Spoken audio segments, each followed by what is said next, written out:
Once you've satisfied your hunger, get ready for more of the hottest casino games in Vegas. Our 24-hour, 30-table non-smoking poker room proudly hosts all the most popular poker games with a variety of betting limits. Visit the poker room for a schedule of daily tournaments.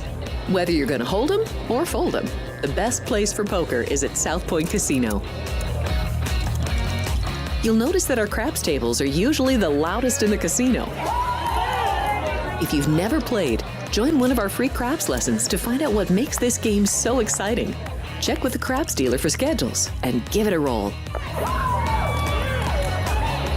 Bingo is also an exciting way to spend your time. We offer 7 sessions of bingo every day. Bingo! And each session includes a cash ball jackpot, 12 bingo games, a progressive double action game, and a $10,000 bonus coverall. Electronic units are available. If you haven't played bingo with us, give it a try today.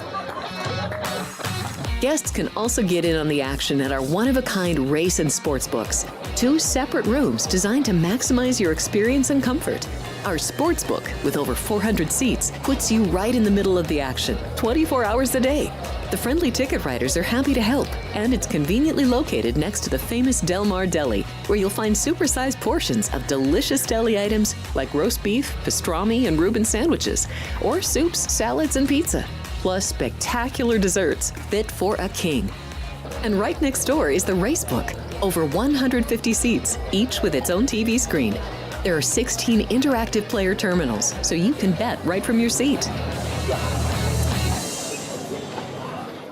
Sports by the book. Sports by the book. Sports by the book. Sports by the book, South Point Studio. We don't make stuff up here. I would only play the Pirates team total going under. What the hell happened to Minnesota's pitching? This total has really crashed without plumbing the lineup. I think this number's too high, but they're laying me the 6. Oh, I know. Caitlin Clark drives handle on the WNBA.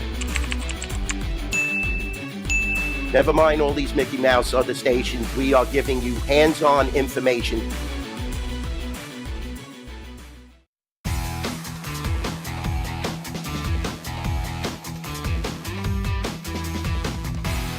Good morning. Welcome in. It is Sports by the Book here at the South Point Studio. I am Jeff Parles.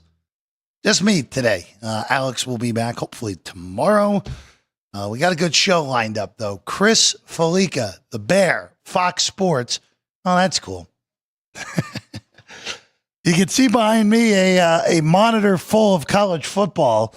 And we're talking with the Bear coming up 25 minutes from now. He has a collection of win totals. We'll get his thoughts on Heisman. I'm going to ask him what I brought up to Vinny last week during my early go of these rankings for this year. Numbers gravitated towards Penn State, which scares the living bejesus out of me. Texas, by the way, your betting favorite to win the national championship here at the South Point. We'll show you all those numbers in about 20, 25 minutes from now. All right. Let's get into it here today. Let's start in baseball. We got a full card, and we start in Philadelphia, Pennsylvania. And it was a brilliant outing by Zach Wheeler last night. 4-0 win for the Phils. Wheeler, 8 shutout, 6 base runners, no walks, 10 strikeouts. What an outing for Wheeler, and the Phillies win to push their NL East lead up to 2 over the idle Mets, which the Mets didn't lose yesterday, which is an accomplishment in its own right. As you could see, those NL standings, we talked about it, compact. By the way, Mets and Brewers start a series today in New York, which we'll get to in a few moments. Today, it's Christopher Sanchez against Nick Pivetta. We've talked about how Pivetta has been one of our favorites this year. And it's a good price on Pivetta, but I am really concerned about how the San Diego offense has performed over the last now 6 weeks. Pivetta, by the way, his last time out was absolutely brilliant. 7 shutout, 3 hits, no walks, 10 strikeouts against a much worse offense in the Washington Nationals and a 1-0 win for San Diego 6 days ago. But this Padre offense is just not the same as it was over the first 2 months of the season when they were the same as the Dodgers. They're actually ahead of the Dodgers at the end of May for a day or two. But now his offense has really slowed down. Obviously gets shut out last night. Again, great pitcher, pitched great. What are you going to do? By the way, hopefully you listen to us with saying it's probably the last good moment to get Wheeler. Those numbers are shorter this morning after his dominant performance a night ago. So hopefully you hopped in on that. But this would only be a look to the first 5 under today with Sanchez and Pivetta. Sitting at 4, maybe even be a little patient, see if you can get a 4.5 before this game goes. That would be the only look that I would look for in this one. Even though plus money 4, not bad. Again, much rather have the win with some juice at 4.5 than a 4 push at plus 105. But those would be the only looks in this game. All right, we go to Pittsburgh next. Pirates. Hey, the Pirates have the second longest win streak in Major League Baseball right now. How about that? It's only 4. But after their bludgeoning of the Mets over the weekend, they bludgeoned the Cardinals yesterday 7-0. Andrew Heaney carried a no-hitter into the 6th in a 7-0 win for the Buccos. Cardinals still in that last wild card spot because the Padres lost, so no ground gained by San Diego yesterday. And Paul Skeens gets to go today against Andre Palante. This is a big pitching advantage for Pittsburgh, but this is a big price on Skeens at $1.70. And also the Pirates don't score when Skeens pitches. But I'm not interested here. What's interesting, though, if you look at the total, so South Point opened this 7 minus 15. They haven't moved to 7.5. They've just moved to juice, and that's market wide, where no one wants to go to 7.5. DK's the only one in the legal market right now that's gone to 7.5 with the juice on the under, obviously, but they actually also started out at 7.5, so they just haven't moved down. So curious if we see a 7.5. I still wouldn't be interested even with Skeens on the bump. Pirates offense. I mean, what is going on? This is the worst offense in the National League up until this past weekend, and now they just can't stop hitting. 9, 12, and 7 for Pittsburgh over the last 4 games. Very un-Pirate-like during this 4-game win streak. All right, we go to New York next. This is a big series, playoff rematch from a year ago. Of course, Mets beat the Brewers in a dramatic 3-game wildcard series a year ago to advance to the NLDS. Tonight, the Mets, on different terms, losers of 13 of their last 16. I think they're very happy to have an off day yesterday and see this calendar move over to June. And they don't get any breaks with the Brewers, as the Brewers' 2 best pitchers are going in this series, including tonight with Freddie Peralta for the Brew Crew against Clay Holmes. Holmes is minus 130 at home, total of 8 in this one. I don't know how you can bet the Mets at the current moment now. Holmes is their best active starter because Peterson has fallen off in his last 4 starts. Canning's season is over with the ruptured Achilles. Senga's still on the IL. Mets are hopeful to get him back a week after the All-Star break at this rate. But this is, again, a Met team that is playing some horrible ball right now. And they're very lucky to only be 2 games behind Philly and still in command of that first wild card in the NL. By the way, the one thing, and I forgot to mention this in Philadelphia today, but this is an East Coast deal today, up and down an I-95 corridor. So New York, D.C., Philly, more so than Boston impacted here today. All these have potential to be rainouts tonight. There's a 70% chance of thunderstorms, 80s. If they do play, weather is good for hitting. It's 80 degrees with the wind blowing out and humid. That's pretty good for hitting if they do happen to play this whole game here tonight in Flushing. All right, up next, we go to Arizona. Diamondbacks and Giants. And boy, it is a struggle right now for the San Francisco Giants, who fell again yesterday, 4-2 to Arizona. Giants, again, this was, yes, there were road games mixed in, but this is a stretch with Miami, Chicago White Sox, Diamondbacks, and the A's before they have to play Philly and the Dodgers that final week before the All-Star break. And they're just not taking advantage. Swept by Miami, lose 2 out of 3 in Chicago, lose the first one in Arizona. They're still behind San Diego, but in danger again. When you have not built up a big record like the Mets did, again, the Mets started this horrible stretch. Almost 20 games over 500. That's why they're still afloat. Giants in danger here again with all these teams have fallen back. It's Birdsong and Gallon. The total is 9. This feels like a good bet on Birdsong. Again, Gallon has not pitched well at all this year. Birdsong, ugly last 2 times out. I would only look to the Giants to end this funk. But boy, it's a scary train to get on right now. They're just not doing much of anything right over this last week plus after winning 2 out of 3 from the Red Sox. And again, they had a bad series against Cleveland before that. It's not been good since Devers has gotten there. Only 1 series win since that shocking deal a little bit over 2 weeks ago now. All right, we go to Toronto next. This is Day Baseball. By the way, Canada Day. Happy Canada Day to our friends north of the border. The Blue Jays took game 1 off the Yankees, so this American League East just gets tighter and tighter. Rays couldn't take advantage of the Yankees' loss yesterday, so the Yankees still a game and a half clear of Tampa, but only 2 games clear of the Blue Jays after Toronto's win yesterday. And they'll send their ace today, the Yankees will. Max Fried against Kevin Gausman, minus 55 on Fried, plus 40 on Toronto, total 7.5. This is a complete stay off at this pricing. Yankees just, this is always the worry with the Yankees, at least going into this year for me. Because once Judge has cooled off, and again, Judge, we went through it yesterday, still the overwhelming favorite to be the American League MVP. But his batting average has dropped 40 points in the last 3 weeks. But again, when you're hitting almost 400, one bad, mediocre stretch, going to do it to you. I mean, you just look at it for Judge. You look at this, what he's done over the last few weeks and coinciding with this Yankees bad stretch. In the games Judge has homered in, that's when the Yankees have won. Judge homered against Arizona, homered against, homered twice against the Angels. Again, he has struggled right now. And the Yankees, again, are paying the price. Judge, by the way, entering action on June 10th was hitting 396.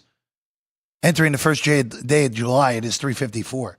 Again, still having an outrageous year. His OPS didn't drop a ton, but again, not the lineup behind him that the Yankees had a year ago when they made the World Series. And really, one guy made a huge difference, as we know, with the Bombers a year ago. All right, we go to Tampa next. Rays couldn't take advantage of the Yankees losing yesterday. They lose to the Athletics. It'll be Jeffrey Springs and Shane Boz here today. Springs a plus 145 dog, total 8.5, minus 60 on Tampa. Now, it's your classic Floridian summer weather.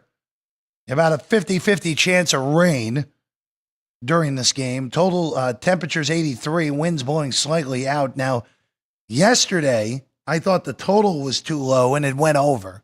It was an 8.5, went at 6.4. I think we're in the same spot again here today. When the wind's blowing out in Steinbrenner Field, we got to go over, especially because, look, until we get to, realistically speaking, unless if the Rays are hosting postseason games, all their home games are going to be in humid and hot conditions the rest of the way. Doesn't really cool off in Florida until October. It doesn't really honestly cool off until December. But you're going to see these hot, and again, 83 is not terrible for this time of year in Florida, but you're going to see humid, you're going to see hot, you're going to see wind at this ballpark. And monitor the wind for sure, because when the wind's blowing in, this ballpark is vicious towards the hitters. When this wind's blowing out, it's vicious towards the pitchers. So you have to really monitor what this is doing wind-wise at Steinbrenner Field over the rest of this year, especially, again, this is a one-off here. Tampa's going to go back to the Trop next year when the repairs are done. So that's where we're at in this one. All right, we go to Texas next. Rangers send Jacob deGrom to the bump. after yesterday, Orioles with a 10-6 win. We saw DeGrom pitch against the O's last Wednesday. He carried a no-hitter into the eighth inning of that game before giving up a leadoff single, and that was that. He'll go against Young tonight of Baltimore. Minus 80 on Texas. Total 7. Boy. I saw the offensive explosion a night ago for both of these teams, especially a Ranger team that has really, really struggled for this. This year, as we know. This would only be a look at the first 5 run line, but as we've talked about, these prices are a little steep. Best of the market's minus 30 on first 5 laying a half a run with Texas. That is steep, especially with an offense you don't really trust. Here, this is a Baltimore under 1.5 runs first 5 against DeGrom. I think that would be the way I'd look at it. I'm not concerned that they saw him last week. Jacob DeGrom's an elite pitcher. He's hard to hit regardless of how many times you see him. So that would be the only look in that one. All right, we go to Seattle next. Mariners and the Royals. Mariners with a 6-2 win yesterday. By the way, since May 10th, the only 2 teams with worse records than the Kansas City Royals in baseball, Colorado Rockies and the Chicago White Sox. I don't know about you, that's not good company. Royals down to 7 games under 500 now after their loss a night ago. Ems will throw Hancock. Lorenzen will go for Kansas City here tonight. Seattle's a minus 135 favorite, plus 120 on Kansas City, total of 8. Again, Hancock is not a reliable pitcher. If he was reliable at all, we'd be looking at about $1.60 tonight.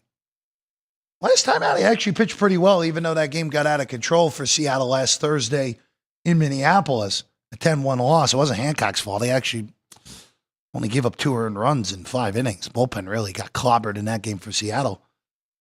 But 9 in the previous start at Wrigley. Yeah, wind was blowing out, so it wasn't the greatest conditions. But this guy gives up the home run ball. 15 home runs on the year, and 7 of them came in June. So that's a concern. Again, not the ballpark to be concerned in, but when we have to worry about him on the road, you have to at least keep that in mind. This would only be a look to Seattle, though. And Kansas City just playing awful right now. And again, we talked about the AL Central. Tigers, I know it's only July 1, but I feel pretty confident in saying this thing's wrapped for Detroit. 11.5 games up on Cleveland, 12.5 on Minnesota, 14 on these Kansas City Royals entering today's action. All right, next up we go to Miami. The Red Hot Marlins won their last 6 on the road. Return home to take on Joe Ryan and the Minnesota Twins today. And this is just a bad pitching matchup for Miami's offense that really started to hit in San Francisco and Arizona. But now you're facing the Twins' best guy, minus 45. Boy, if this was 15 cents cheaper, this would be an auto on Minnesota. But minus 45 is a tough go for me here. So I would only look to a first 5 run line here with Minnesota, minus 15 with Ryan. Take my chance that Ryan throws 5 innings, a great ball. Cabrera's been inconsistent. As we know with him, good stuff. Just not consistent enough. But it would only be a look at Minnesota minus a half a run in the first 5 here today for me on Joe Ryan. All right, next up, nation's capital. American League's best Detroit Tigers on the road against the Washington Nationals. Trevor Williams against Jack Flaherty. Your pitching matchup for this one. Best price in the market on Detroit right here at the South Point, minus 145 on the Tigers, plus 130 on Washington. Total's 9.5 for this game. So this would only be a look to Flaherty, but we've talked about Jack Flaherty and his return to Detroit after, again, a little stop off in La La Land with a World Series ring a year ago. Flaherty has not been consistent, and more importantly, he has been awful on the road. ERA north of 6, strikeout numbers way down on the road. The 2-to-1 strikeout ratio for home strikeouts to road strikeouts for Flaherty. 100 on the year, strikeout-wise, 66 at home, 34 away from Comerica. Been a different dude away from it. That's why his numbers are ugly looking. It also kind of makes me think that the over might be good here. Trevor Williams is not a good pitcher at this point anyway. When we talked about it's going to be muggy in that I-95 corridor all day. And again, this is another one that might get rained out. Very possible that this one gets rained out. If it does, we'd get ourselves a double dip probably either tomorrow or on Wednesday or Thursday. Again, of course, remember the Nats on 4th of July, as they always do, have the uber early game, which this year is against Boston at 11:05 local time on 4th of July for the Nats. All right, moving next. We go to Boston. It was rough for rookie phenom Chase Burns yesterday. There was concern he was tipping his pitches in a 7-run first inning. Red Sox going to win 13-6 in what was a monster over yesterday. Singer and Fitz here today in game 2, and that total way up at 10. We talked about it with that I-95 corridor. Now, there is a potential. It's not as likely as New York, Philly, and Washington today rain-wise, but there's still a good chance that we will see some rain during this game. But the wind's blowing out the center at Fenway. So, ideal hitting conditions, humid in Boston. Good conditions for hitting. Now, I wish this was a 9.5. That would be awesome, but still a little look to 10. Richard Fitz is not, he's not a major league starter. He's not a major league starter. And yeah, you know what you're getting out of Singer at this point. Pretty consistent 3rd, 4th starter, which is what he has been. He's been a 4th starter this year for Cincinnati. Numbers don't look great, but he goes out there and gives you depth, gives you length. So this would only be a look to the over at 10. Only would be that. That would be the only thing we would look at here today for this one. All right, next up we go to Atlanta. Braves and Angels. Grant Holmes, Tyler Anderson. $2 on Atlanta, and that feels too steep to me. He legitimately just moved like 30 seconds ago to $2 on Atlanta, now plus 180 on the Angels. Total 9.5. Now, look, Holmes has pitched well above his head. Anderson has been super mediocre this year, but I don't think Atlanta, except for games against Colorado or the White Sox, should be pushing $2 with Holmes on the bump. It's just an average Atlanta team. They just can't get out of their own way. Had a real chance to really get back in things. They blew those last 2 games in New York last week. Then they flipped around, and Philly took 2 out of 3 against them at home. And just not a good baseball team this year. Just a down year for Atlanta. Plus 80 seems pretty good on the Angels in this game. All right, now we go to the 2016 World Series rematch at Wrigley. Matthew Boyd against Williams, Guardians and Cubs. Minus 80 on Chicago with Boyd, who's been great. Weather at Wrigley here today. The wind is a crosswind, 81 degrees. So that's why it's only 8 as opposed to a higher total. Wind is not cooperating for hitters. This would only be an under in the first 5 with Boyd and Williams, but again, always very cautious with going under in these Cub games, just with how great that offense has been this year. All right, we go to Houston and Colorado next.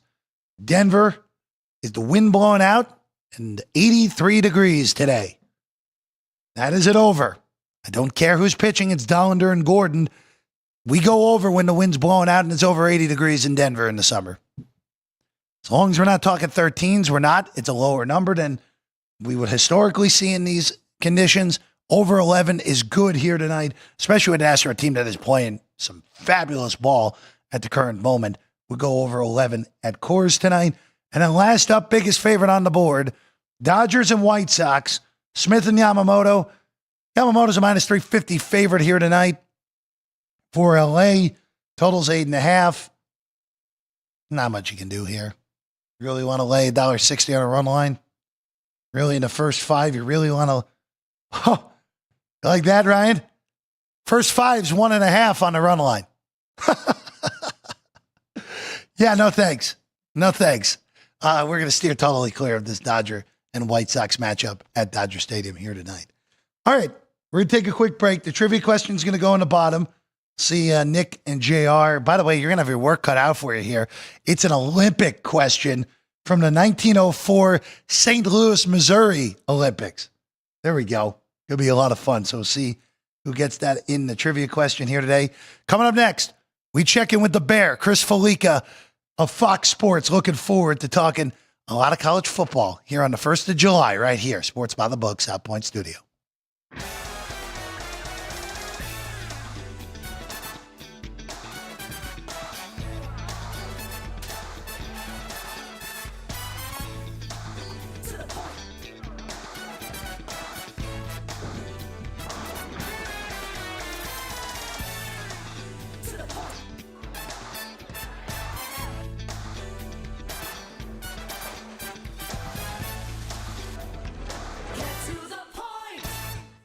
Football contest sign-up season is here, and you don't want to miss out on the action. With millions of dollars on the line each and every week in the world's biggest football contest, there's only one proxy to trust, footballcontest.com. Maddie and Tony have set the gold standard for football contest proxy services with 20 years of experience and over $13 million in winnings for their clients. All you have to do is get to Vegas between now and the start of football season to sign up in person, and they do the rest, making sure your picks are entered every week. Whether you want to play in the Circa Sports Million, Circa Survivor, Super Contest Gold, or the new Super Contest College Contest, Maddie and Tony have you covered. Their new website has everything you need to know about these football contests and more, including how you can reserve the best proxy in the business. Experience matters, so go with the pros at footballcontest.com, the gold standard proxy service. Sports by the book. Sports by the book. Sports by the Book, Sports by the Book, South Point Studio. We don't make stuff up here. I would only play the Pirates team total going under. What the hell happened to Minnesota's pitching? This total is really crashed without plumbing the lineup. I think this number's too high, but they're laying me the 6. Oh, I know. Caitlin Clark drives handle on the WNBA. Never mind all these Mickey Mouse other stations. We are giving you hands-on information.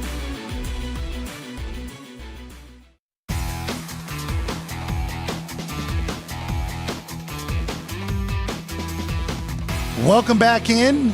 It's Sports by the Book here at the South Point Studio. Happy to be with you as always, Jeff Parles. And now joining us, our good friend, you see him on Fox Sports. It's our good friend, Chris Fallica, joining us right now.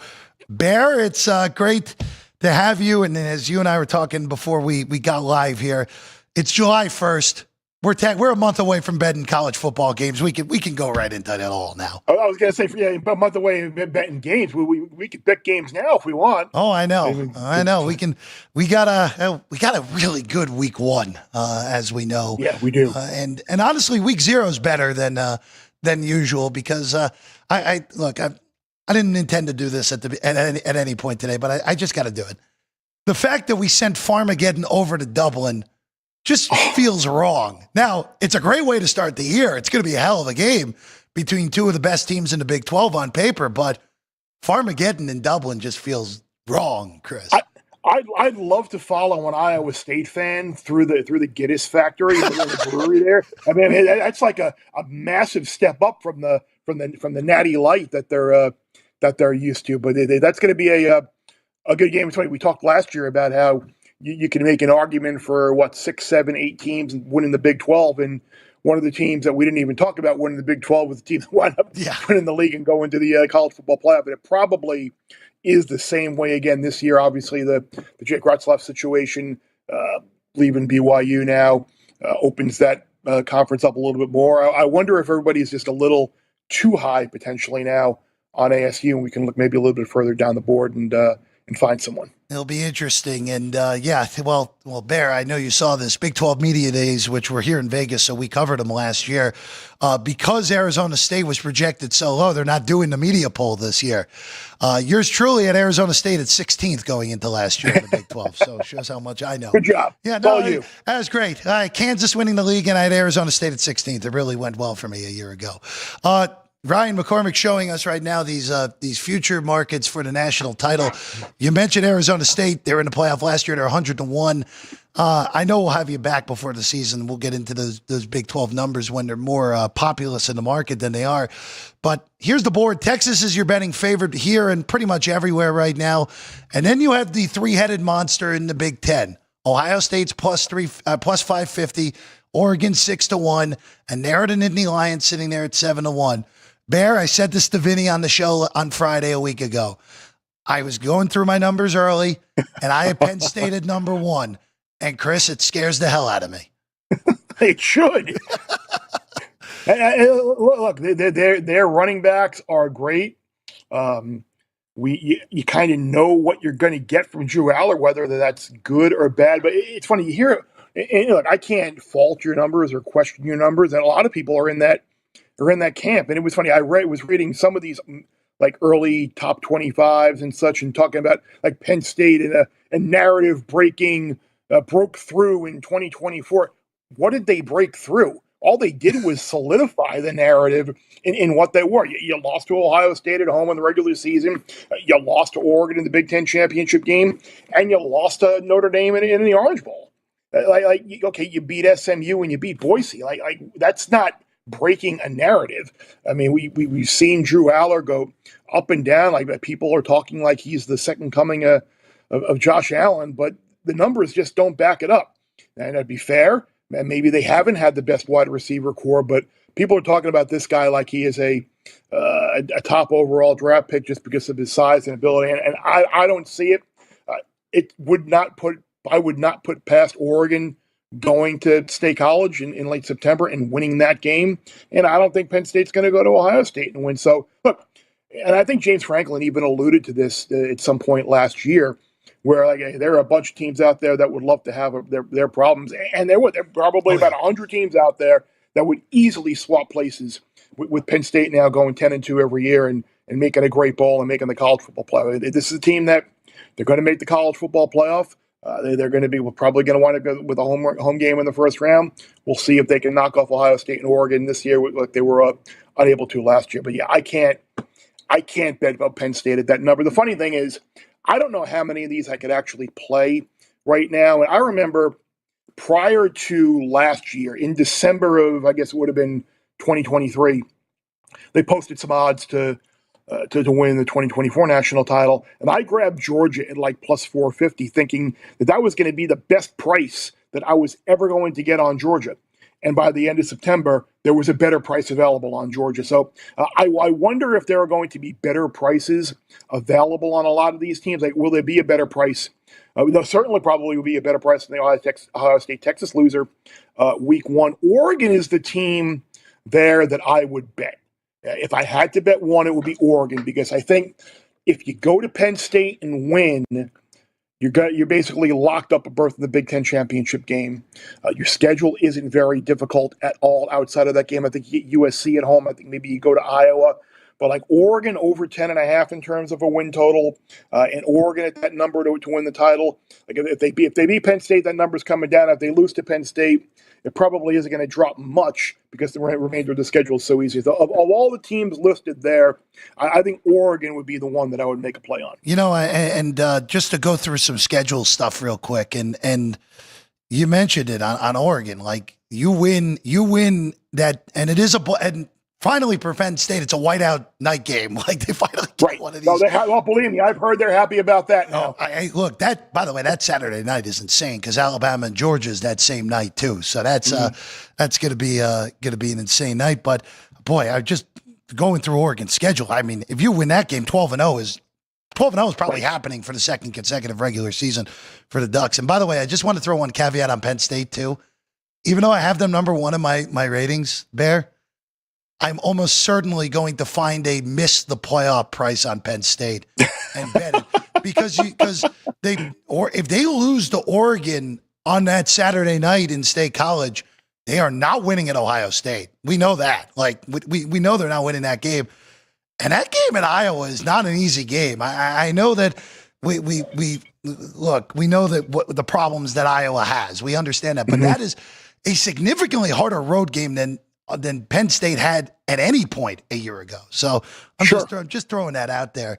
And I can remember, just to kind of back you up there and support, like, remember that unbelievable game, I guess it was, 2016? It might have been the year they wound up winning the Big Ten championship. Yep. Or maybe it was 17, the year they went to Iowa on a Saturday night and they needed that unbelievable late play by Saquon to wind up winning it at Kinnick Stadium in a ridiculously good game. So, yeah, that is a hard place to play and a very hard place to play, especially at night. By the way, Iowa City, the trip to Iowa City for them is the game before Ohio State, so that's also a look-ahead spot. Oh, that's a terrible schedule spot. Now, right. granted, Penn State does have a bye in between, but that's still a bad schedule spot. Right.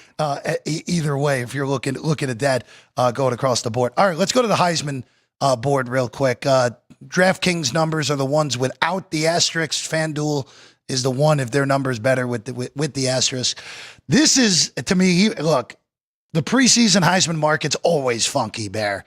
This might be the funkiest one I can remember going in because, look, the best player in the country is Jeremiah Smith. I don't think there's much arguing that going in.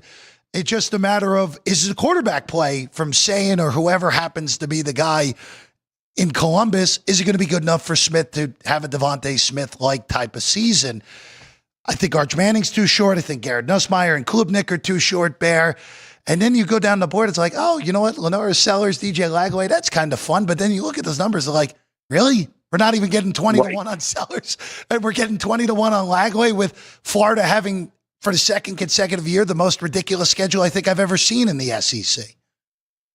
Yeah, and Lagway, from what I've heard, he has some shoulder concerns as well. Like, I don't know if his injury from last year has completely healed or not. I'm going to look at one player right there, Carson Beck, at 37 to 1. That's actually a better number than I bet him at already. I bet him at 25 to 1.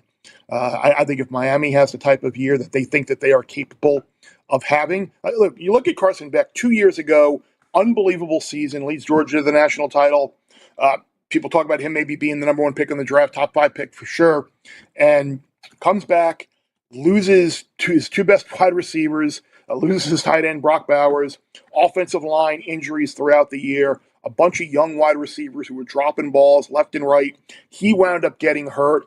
The running backs were hurt. Like, it just never clicked for Georgia offensively last year. But you watch that second half against Alabama.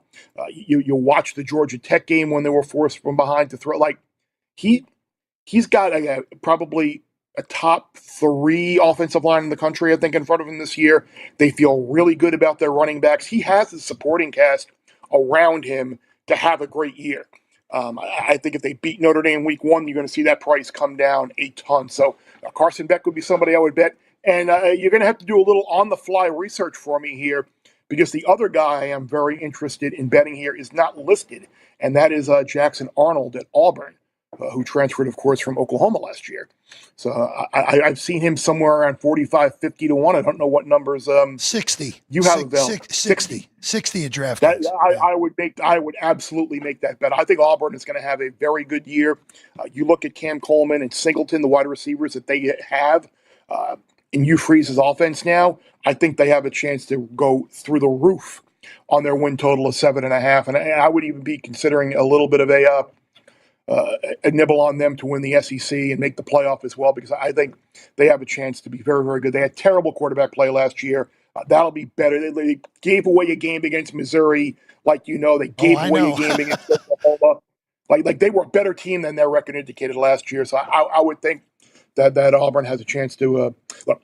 Everybody couldn't have whiffed this badly on Jackson Arnold with how he looked at times last year. I'm just going to chalk that up as first year. It's a bad year at Oklahoma all around. So Arnold at 60 to 1 would absolutely be a bet for me. I'd much rather have him than Mateer, who was the replacement for him at Oklahoma. I just, again, that coaching staff at OU scares me as it has over the last few years. All right, Bear, let's get into some win totals. And we're gonna start with the team that was the biggest disaster, period. Maybe even one of the biggest disasters of the last decade last year. That was Florida State. A year ago, of course, high expectations, and they were arguably the worst Power 5 team in the country a year ago. Their win total is still 6.5. going in this year. Of course, it's a little bit of a different mix. Malzahn, after getting fired by Central Florida, is now the offensive coordinator. Thomas Castellanos comes down from Boston College to be their starting quarterback. Win total 6.5 right now for this Seminole team in what is a weak ACC yet again this year. It is a weak ACC, but it was a weak ACC last year. Yeah. I grabbed this at 7.5 way back when, and I even would play it back at under 6.5 at plus money. Like I don't think Florida State has much going for it at all. Castellanos, like the narrative around him is really surprising me. Like people are talking about, like, oh, this is the guy who like went portal. He wanted to leave Boston College for Florida. Like he got benched last year because he wasn't good. Like I don't get where this like Thomas Castellanos is like the savior of Florida State football. At running back, I think they have a gaping hole. Offensive line has been a problem. I think they were one of 2 Power 5 teams last year to not score more than 21 points in a game against. It's just amazing some of the horrific offensive numbers that they put up. Can Gus come there and improve it? Maybe, but again, you've got Alabama and Florida, where you're a double-digit dog at home against Alabama. You'll be a dog against Florida. Road games against Clemson, NC State in your conference. Miami's going to be a favorite up there. And then it's like 4 or 5 losses right there. Yep. And then you look at last year, you've got Virginia, Stanford, Pitt, Wake Forest, Virginia Tech. Like, are you sure that they're going to sweep that slate? I'm sure as hell not. Like, again, I don't think they're going to be 2-10 bad, but I think 6-6 is very much in the cards again for Florida State. Yeah, a bowl appearance, but a mediocre bowl team at that makes a lot of sense. Yeah, and then what does that do for Mike Norvell, knowing that he's got Gus Malzahn looking over his shoulder now? This is a program that doesn't have a lot of money to be able to buy him out of that ridiculous contract that he has. Yeah, you're rocking a hard place more so than anything for that program. If they go 6-6, or God forbid for their sake, if they go 4-8 or something like that, he'll be it's a fan base that's hard to please to begin with. Correct. So it would be Armageddon. Even after a year ago was pretty much Armageddon. Speaking of a program that missed a bowl for the first time in forever a year ago, Wisconsin Bear. The roster does not look much improved from a year ago. Obviously, they've changed offensive coordinators after the Longo experiment didn't work. But look, that seat's going to get hot for Fickle if it doesn't get better this year at Madison. Win total's 5.5 on the Badgers here. Yeah, I'm under on Wisconsin. Yeah, I don't know how you Billy Edwards Jr. from Maryland goes there and is the quarterback. And Maryland was one of the few teams in the Big Ten that were worse than Wisconsin was last year. So, like, I don't know how much of an upgrade that's going to be a quarterback. Obviously, Tyler Van Dyke getting hurt last year probably hurt that offense, but it was never going to work with a Longo air raid type offense in Madison. It's just not the DNA of that program. Like, they need to go back to just winning at the line of scrimmage, Heisman caliber running backs, and do it that way. I mean, because I think maybe a lot of times, like when a lot of people zig one way in the favor of these high-powered offense, maybe zagging with the program that's used to doing that is the way to go. But recruiting has slipped. They're negative right now in the portal, I think, with what they brought in and what they lost, especially with the DB going to Miami. They're all up in arms about that and wanting to sue him and sue the school. So we'll see what happens there. But you've got the return trip to Alabama. You go to Michigan. You've got Oregon, Indiana, Minnesota. Ohio State and Washington come to Madison. Iowa comes to Madison. Like, if you look at that schedule, there's a really good chance that they're 3-5 entering that idle week. And that would be a very, very uneasy November for Luke Fickell and that staff. But I don't know where 6 wins are coming from. Again, I know it's funny because we always talk about with win totals, like breaking down the schedule and going through it. And that's how we think, the schedule, that's why they're not going to win 16. The odds makers aren't stupid either. They have the same schedule we have in terms of figuring out a number. So you can't necessarily always base it on just the schedule, but I think the personnel and the schedule here and the trajectory of this program indicates under on the Badgers. Bear, I'm just going through it. I think 3-5 should be what the expectation is through those first 8 games. I mean, That month of October is insane. Yeah. At Ann Arbor, Iowa, Ohio State, and Ann Arbor. I mean, you can be, depending on what Iowa is at that point, you're going to be a favorite in most in one of those games and probably not a favorite against Iowa. Yeah. And I think you mentioned Iowa too. I think it's pretty clear after the 1 year here of the expanded Big Ten, like who the biggest loser is in the loss of the leaders and legends divisions and being able to win that division and boost your record every year. I think Wisconsin is a clear loser in the expansion of that league. Yeah, them, Northwestern, those teams that were out west that were consistent for a time definitely did not do well with the expansion in the Big Ten. We go to the Big 12 next. There's a lot of noise about the team out of Lubbock and Texas Tech here, Bear. And look, after last year, and honestly, what the Big 12 is going to be, it is going to be a topsy-turvy league for this current existence. It could be one team that comes out of nowhere. It could be two teams that come out of nowhere and play at the Jerry Dome in December. Texas Tech, one of the favorites to get there. Their win total's 8.5 here, Bear, at most shops. Yeah, I know they have gone crazy in the portal. They have put a ton of money in their NIL as well. But I'm under 8.5 here. I think that you look at the road games, Arizona State, Houston, who I am very high on this year. I think Houston is going to be much better. I'm just looking over. It looks like Arthur Rinderknecht is up a break here, 5-3 in the fifth set against Sasha Zverev. So I just saw some clapping and celebrating, so that caught my eye for a minute. But Baron Morton, who knows if he can stay healthy. You look at the schedule, like I said, Arizona State on the road, Houston on the road, Kansas State, Utah, West Virginia. Although all those games are potentially losable because you know as well as I that Rich Rod is going to turn that program around and get them re-energized again in Morgantown. So take that into consideration, along with the fact that they were 6-1 in one-score games last year. Like, is that going to continue the following year? Tough schedule, close luck. Can you have a quarterback who maybe can't stay healthy? Again, I like the trajectory of the program. I love the fan base in Lubbock. They're passionate fans. It's a wild atmosphere. But 8-4, I think, is a very likely scenario for them this year. Yeah, and then you mentioned, again, they got to go to Manhattan. BYU goes down there. They end the season in Morgantown. Again, this could very easily be a Big 12 like it was a year ago, where someone at 9-3 could very easily sneak in the back door and make it down to Arlington. Tech could be like the poster child for much better team talent-wise than what your record indicates. 100%. Well, they're going to be like the strength of record poster child this year. Well, we're going to also get to a scenario like that with an SEC team in a second, Bear, because they're, again, these college football, the quality is just going to be really good yet again, like it was a year ago.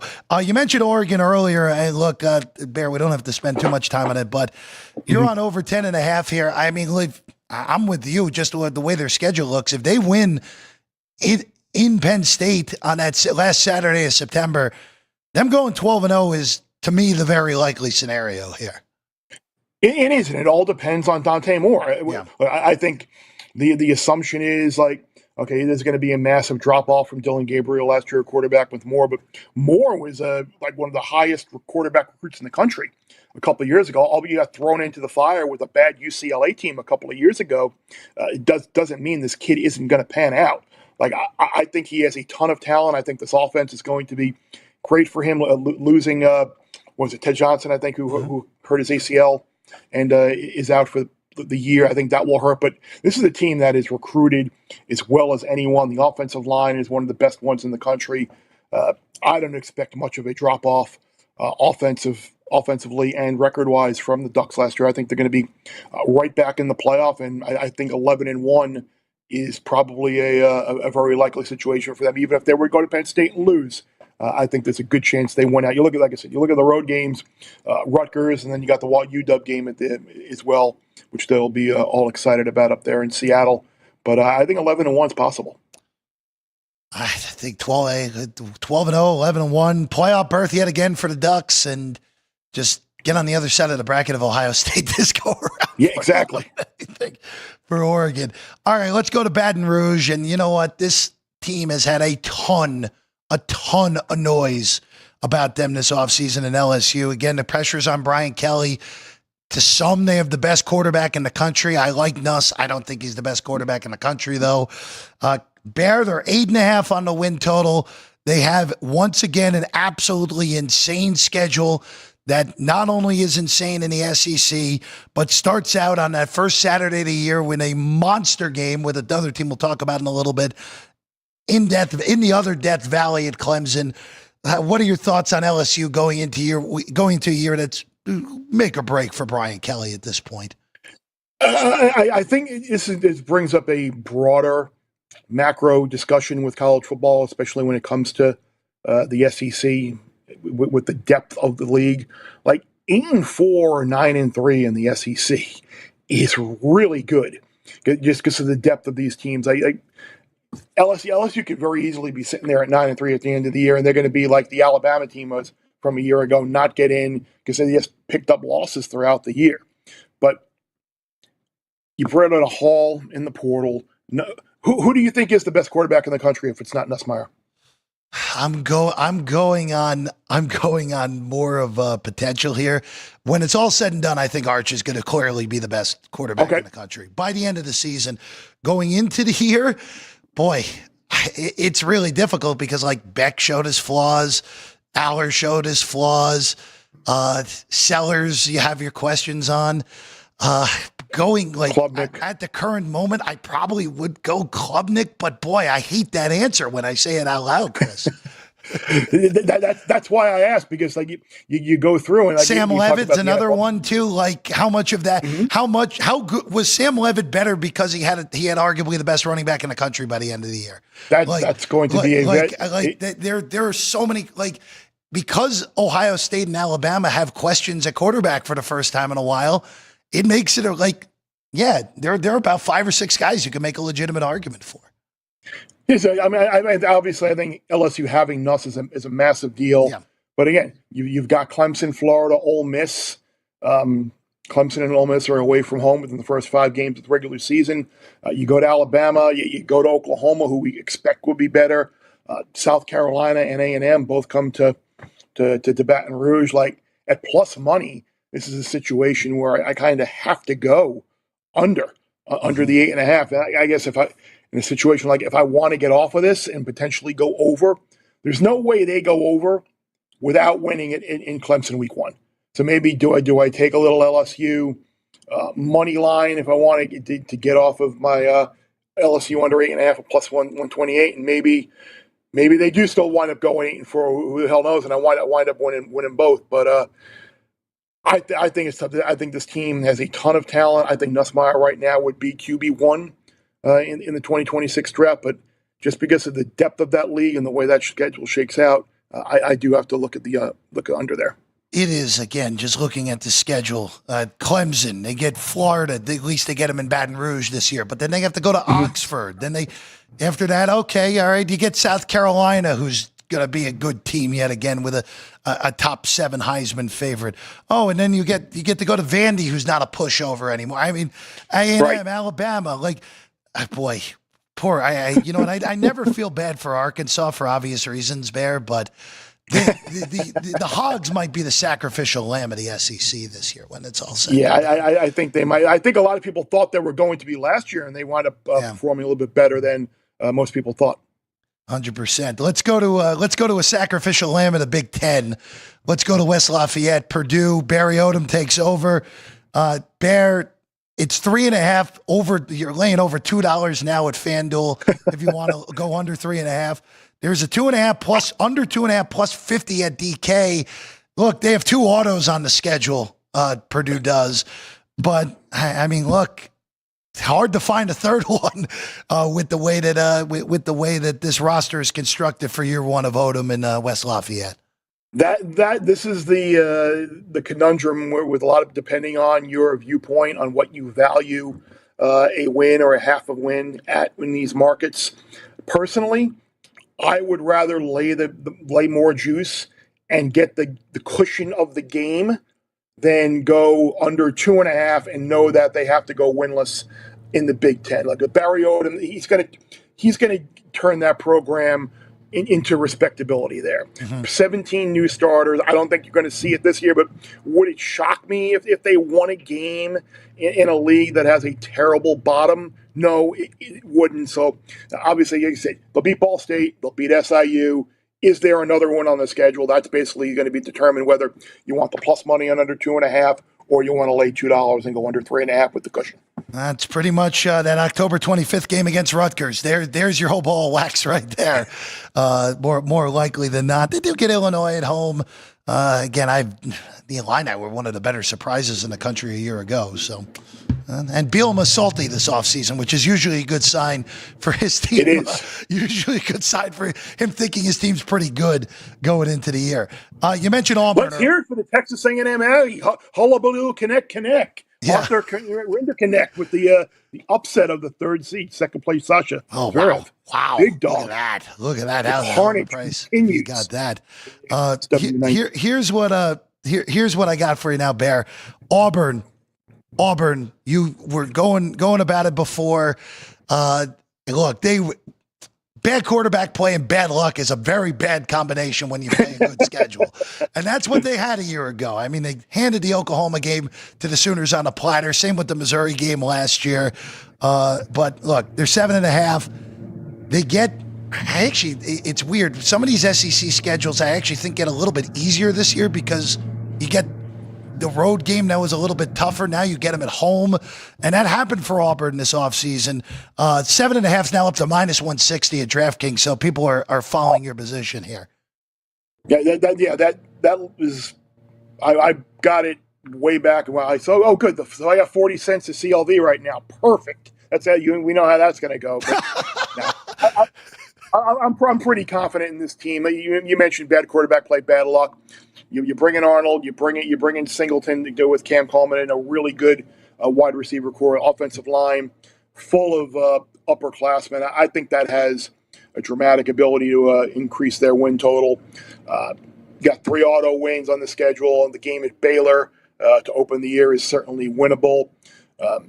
You're going to go look at mid-October on. The schedule kind of lightens up at the end of that year. If you're sitting 4-4 in those last 4 games, and you got Missouri, Arkansas, Kentucky, and Vandy, you feel pretty good at that point with those games left on the schedule. So yeah, I am high on Auburn. I think Hugh Freeze gets this thing righted this year. I think they did a really good job in the portal, really helping that offense out a lot. Bear, just real quick before we hit your last two, Dean in the chat asked about Mizzou. Just your thoughts real quick, because I'll be quick on mine. It all depends on what Bo Perbula is. We don't know exactly what Bo Perbula is. You had a one outing at Camp Randall, was good, played great, saved Penn State from a loss that may have cost them the playoff. But we don't know what Bo Perbula is as a starter going into this year. That's all what it really comes down to for me. Yeah, I am higher on Missouri than I think a lot of people are. They had a bunch of defections in the draft, but I think Perbula has a chance to be very good. And there were people in State College that thought that he should have been the quarterback with that offense last year as well. So I think Perbula is going to have an excellent year and not just be kind of that change of pace, 1 series, 2 series, a half type of package for Penn State. I think he's going to come in. His ability to run, I think, will really help that Penn State offense, the Missouri offense. Yeah, I just eyeballing it real quick. Pivot games are early for Mizzou this year. They play Mizzou and Kansas play football against each other for the first time since my freshman year of college in 2011. They do that in week 2. So pivot game early, and then South Carolina comes a calling to Como on September 20th. So we didn't realize how big of a pivot game that was for the college football playoff potentially a year ago. And if Missouri had held on, we would have had a 10-2 SEC team probably left out a year ago, and would have been interesting on that. All right, now we go to Clemson. And Chris, Clemson is the most intriguing team in the whole country for me, because even though I just said a few minutes ago about that I think Klubnik going into the year is the best quarterback in the country, I don't trust him at all. I don't. This conference is so weak that if Clemson Clemson could be in hey, we have to win the ACC championship to make sure we're in the playoff. Again, if they lose week 1 against LSU. The win total's 9.5. The juice is now plus 140 on that under. There are a lot of people out there that really love this Clemson team as a potential national championship contender. I just don't see it going into the year, Bear. Well, you can join me on the fade Clemson island there. Like I was going to say, like I feel like I am alone on an island here in having questions about Clemson. I'm either going to look like a bigger fool than I already am, or I'm going to look pretty good. And I go back to last year. I know they won the ACC and they beat SMU. SMU spotted them, turnovers and points early on, and couldn't complete the comeback. But you look at Clemson's year from last year, and I'm like, what did they really do outside of beat a bunch of middling and bottom level ACC teams? They were non-competitive with Georgia in the season opener. They were non-competitive at home against Louisville. They lost at home to South Carolina, stole a game it had no business winning at Pitt. Like, this is a team that was really close to being 8-4 last year. And I know the young wide receivers played well, and I know defensively they've got some guys. And if you look at the mock drafts, there are a bunch of Clemson players looking there like top 12 type picks. But again, big factor turnovers last year, especially in that ACC championship game. Like I think it was like fourth or fifth nationally in turnover margin. Like, I don't know. Like LSU at home, you lose that game, and that all this conversation about last year, I think, is going to start back up. The road schedule, Georgia Tech, we know is a pain in the you-know-what to play. BC, I think, is going to be better with their new quarterback and O'Brien in another year. They'll be pesky. And then Louisville and South Carolina, who already beat them last year, they have to go there this year. So that's like 4 or 5 potentially losable games. SMU should be fine again this year. They got to go to Death Valley. So, like, I don't know. I could see 9-3 very, very easily for the Tigers, and then you and I can go take a nice vacation from that fade Clemson Island at that nice plus money. I hear Turks and Caicos is pretty nice in February. Bear. It certainly is, especially in February. Yeah, so, it's super interesting. Again, this LACC where, look, Clemson still won the conference last year. Yeah, that's the crazy thing. Like, that's the thing. Like, they could go 9-3 again and win the ACC, and now with the straight seeding, they'd be going on the road more likely than not in round one yet again, as opposed to getting a bye, which, of course, they did not get a year ago, as we know. All right, last one. We go to the darlings of last year, who, of course, then everyone managed to get very angry at because how dare they go 11-1. And that's the Indiana Hoosiers. And look, it's a much more difficult schedule. I'm not sure if it's a big downgrade at quarterback, though, Bear. But no, I don't think it is. If it's a downgrade at all.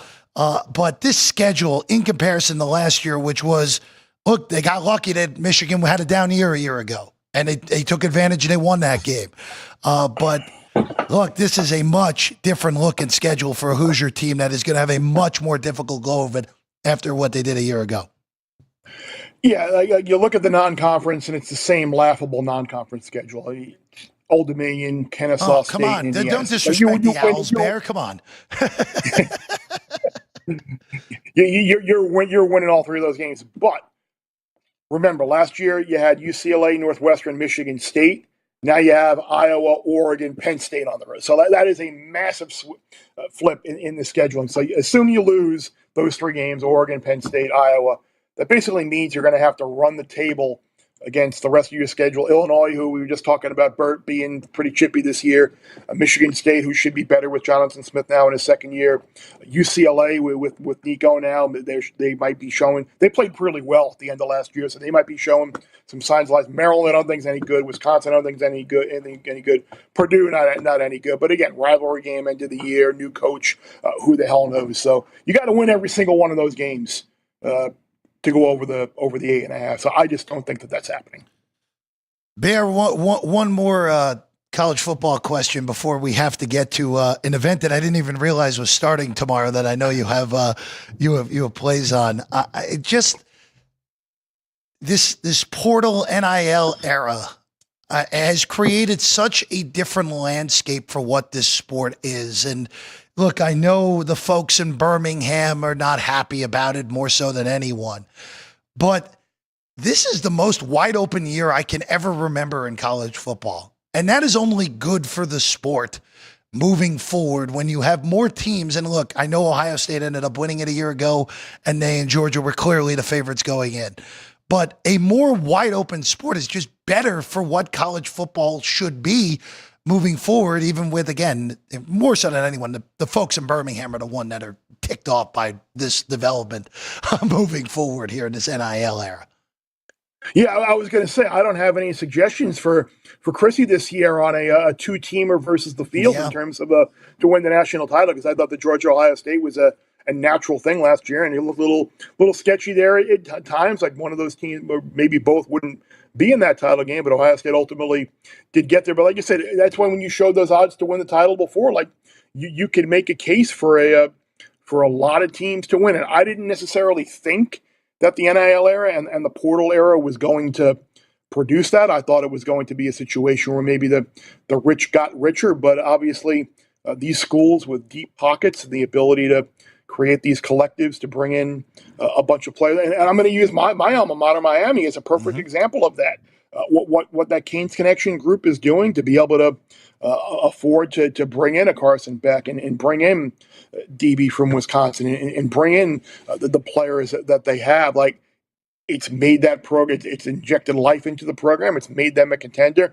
Jackson Cantwell, the number one offensive line recruit in the country, signed with us. So, like, teams that were on a little bit of a decline in terms of recruiting and their ability to get players, it certainly has leveled that out for sure. Like, even a team like Notre Dame, you go out in the portal and you bring in Riley Leonard last year to help lead you to the national title game. So it's been, I don't want to say the exact opposite of what I thought it would be, but it certainly has been better for the sport than I anticipated it being. It's been unbelievable for the sport. And again, Texas right now, you're betting favorite plus 450 to win it all. And again, there's only 5 teams. Way too short. Yeah, way too short. I agree. And there's only 5 teams short of 10-1 right now. I think Georgia's way too short at 8-1 with all their question marks at quarterback also. But again, it's Kirby Smart's talent. So again, they could very easily go 11-1 in the regular season and get a bye. And then all of a sudden it's like, all right, well, we're doing this again with Georgia. All right, Bear, before we let you go,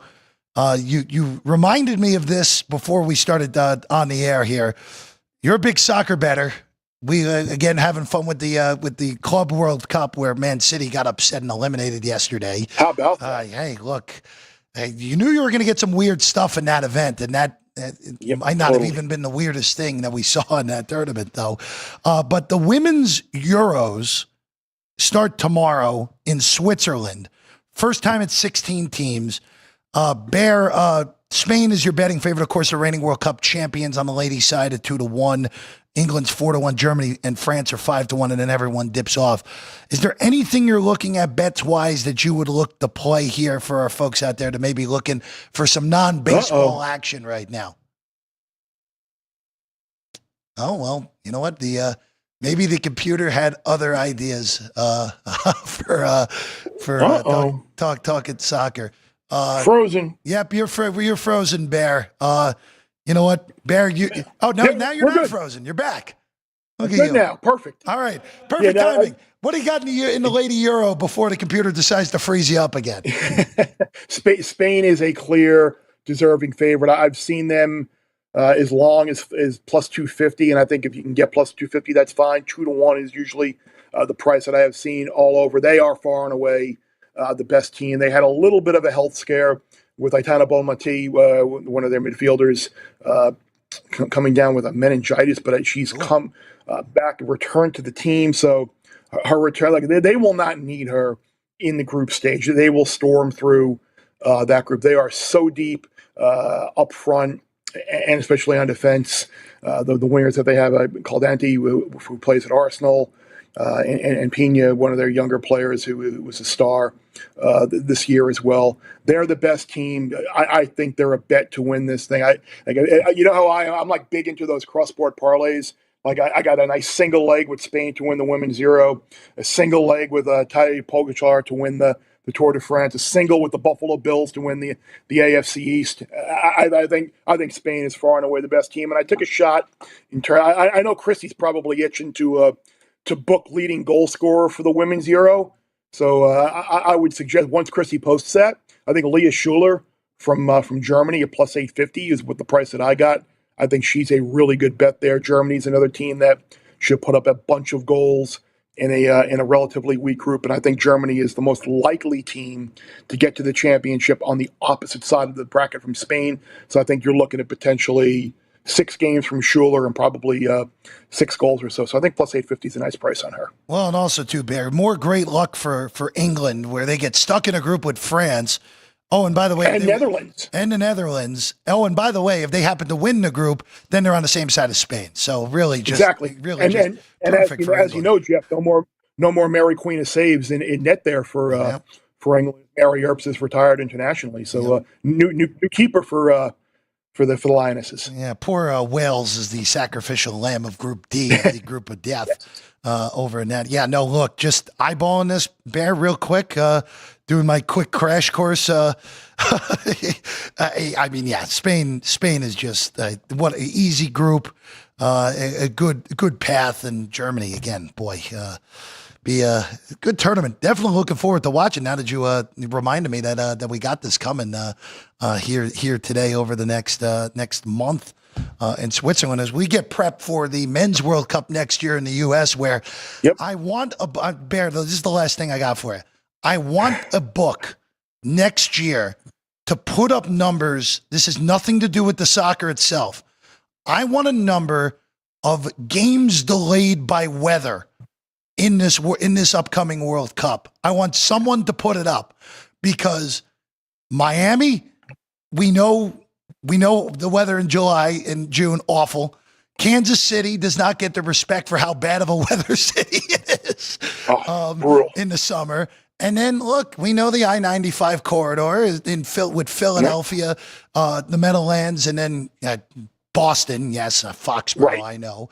All those places, and then the sites in Mexico without roofs. I want someone to put that up of games delayed at next year's World Cup there.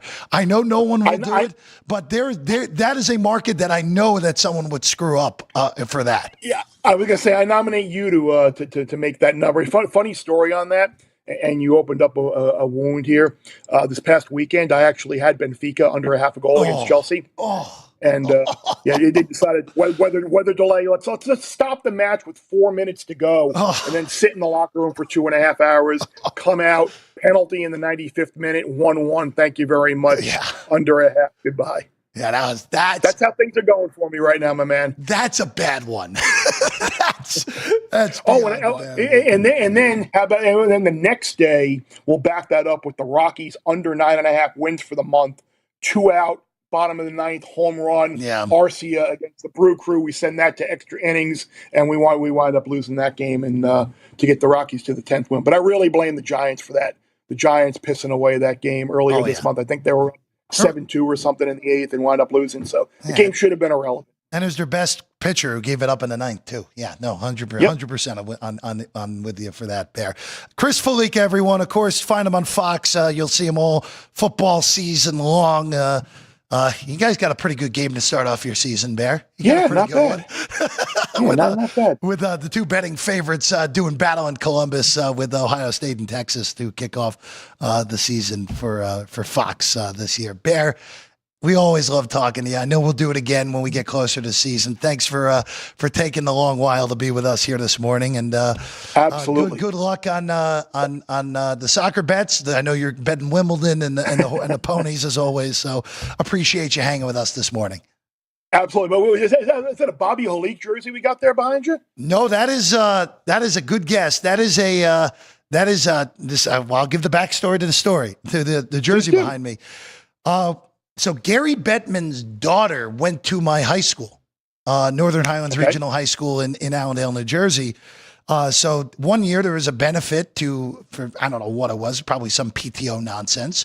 There was an auction item of spend the day at the NHL offices in Manhattan with the commissioner, and we won the bidding. So spent the day in the office with the commissioner, and when we first got there, it was me and one other kid from my high school. He asked us both, "Hey, who's your favorite team?" We both said the Devils, and he, at the end of the day, gave us our own customized jerseys. So Beautiful. that is a Parles 10 for the being in Nice. 2010, free of charge from the office of the commissioner of the National Hockey Excellent. League, which was great. Love it. Met a whole lot of dignitaries. That met Brendan Shanahan that day. Met Keith Primo, who might be the biggest non-football human being I've ever met in my life. 6'8" and like 300 pounds post-playing. Primo, just a giant. But yeah, that's the backstory on the jersey behind me, Bear. Appreciate the intel. Yeah, there you go. Yeah, I know everyone wanted to hear that. So, Well, I did. look, as long as one person wanted to hear it, it's a win in my book. Exactly. So, there we go. Bear, thank you so much. We'll catch up with you again before the season gets going. Absolutely. Be good, bud. Absolutely. Be good as well, Chris. All right, before we get out of here today, trivia. And this was a good trivia question. Vince, bravo. Good job. I had no idea going in. First modern Olympic Games were held in the United States that opened on this date in 1904 in St. Louis, Missouri, of all places.